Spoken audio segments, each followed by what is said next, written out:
अरे बाबा तुम ये बसिच डाकरे घंटी बजिगल बोलबी तो अरे बुझले तो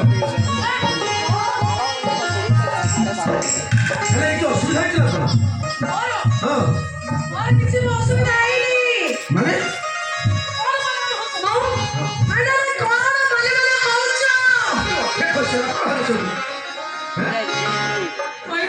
कौन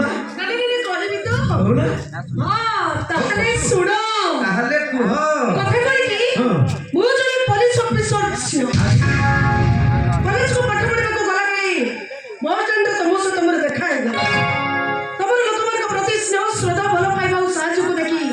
मु तुमको मने मने भलो पाइबो सी तामरे मो बाखरे पाइ मो डैडी को कहली अब बाखरे मो डैडी राजी न पारू मु तमा तो तम घर छाड़ी चलना तामरे मो डैडी मते घृणा करे सत्य में मोर हाथ में मन दुख नाही काले कोई में मन दुख तो से कथा को ना नहीं तो भाई जी तुम आसला सको करने रसर बाटे साउल फुटे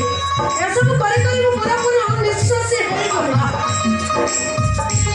से कथा देखिबो दिन के जपर सब ठीक ठीक अरे बाबा सकता छाड़ो और ठीक है बाबा रास्ते सब ठीक है अच्छा अगर बोला हो अमर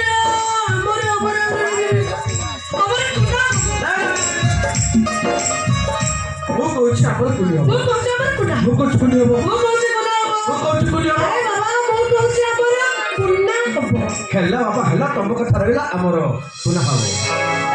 ए बाबा के दिन कोश